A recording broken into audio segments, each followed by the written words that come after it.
Hello दोस्तों, मैं आपका शिवगोपाल और स्वागत करता हूं एबीएस क्लासेस में। दोस्तों, आज के इस वीडियो में मैं आपको बताने वाला हूं वैद्युत द्विध्रुव और वैद्युत द्विध्रुव आघूर्ण क्या होता है। वैद्युत द्विध्रुव तथा वैद्युत द्विध्रुव आघूर्ण ये आपको आज के इस वीडियो में मैं बताने वाला हूं।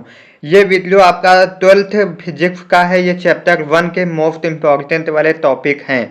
तो दोस्तों, आपको समय ज़्यादा वेस्ट ना करते हुए चालू कर देते हैं अपने वीडियो को। तो दोस्तों, वैद्युत द्विध्रुव क्या होता है इसको जानने से पहले अगर आप मेरे चैनल पे पहली बार आए हैं तो चैनल को सब्सक्राइब कर लेना और हमारे वीडियो को लाइक जरूर कर लेना। तो दोस्तों, आपका यहाँ पे जो वैद्युत द्विध्रुव आघूर्ण होता है तो वो हम बाद में देखेंगे। पहले आपको समझना होता है वैद्युत द्विध्रुव। तो दो समान परिमाण तथा विपरीत प्रकार के आवेशों को एक दूसरे से अल्पतम दूरी पर रखने से जो संरचना बनती है उसे वैद्युत द्विध्रुव कहते हैं।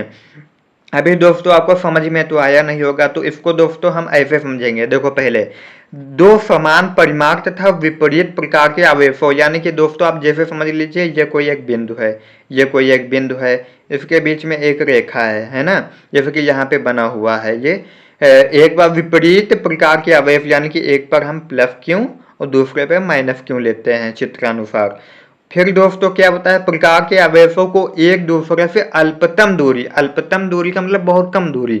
तो जैसे कि हम अल्पतम दूरी यहाँ पे 2l ले लेते हैं ना, तो अल्पतम दूरी आपकी 2l हो जाएगी। और ये जो दोस्तों हमने रेखा खींची है इसको अगर बीच से बिंदु मिला दिया जाए, यानी कि बीच पे एक कोई बिंदु रखा जाए, तो आपका जो क्यू यहाँ पे हम ओ मान लेते हैं ना, तो प्लस क्यू और ओ के बीच में आपका एल हो जाएगा और ओ माइनस क्यू के बीच में भी एल हो जाएगा, यानी कि टोटल दूरी आपके 2l हो जाएगी, है ना दोस्तों। तो दोस्तों आप इसे समझ गए होंगे ना, एक बार फिर से देख लेते हैं। वैद्युत द्विध्रुव दो समान परिमाण तथा विपरीत प्रकार के आवेशों को एक दूसरे से अल्पतम दूरी पर रखने से जो संरचना बनती है उसे वैद्युत द्विध्रुव कहते हैं। दोस्तों जैसे कि आप समझ ही रहे होंगे कि जैसे कि प्लस क्यों एक पे ले लिया, एक पे माइनस क्यों ले लिया, बीच की दूरी 2l, तो यानी कि दो समान परिमाण तथा दो विपरीत प्रकार के आवेशों के मध्य एक को एक दूसरे से अल्पतम दूरी पर रखने पर जो संरचना बनती है उसे हम वैद्युत द्विध्रुव कहते हैं। वैद्युत द्विध्रुव आघूर्ण देख लेते हैं। दोस्तों आपका जो वैद्युत द्विध्रुव आघूर्ण है ये मोस्ट इम्पॉर्टेंट है। इसमें दोस्तों आपको बताया गया है दोनों आवेशों में से कोई एक आवेश तथा उसके बीच की दूरी के गुणनफल को वैद्युत द्विध्रुव आघूर्ण कहते हैं। इसे P से दर्शाते हैं दोस्तों, जैसे इन्होंने बताया है। जैसे कि वैद्युत द्विध्रुव हमने समझा कि कोई एक प्लस क्यू और माइनस क्यू है और बीच की दूरी 2l है, तो इन्होंने क्या बताया है, दोनों आवेशों यानी प्लस क्यू और माइनस क्यू आवेश में से कोई एक आवेश तथा उनके बीच की दूरी, जैसे कि प्लस क्यू आप आवेश ले लीजिए या फिर माइनस क्यू ले लीजिए। हम यहाँ पे प्लस क्यू आवेश लेते हैं, प्लस क्यू आवेश ले लिया।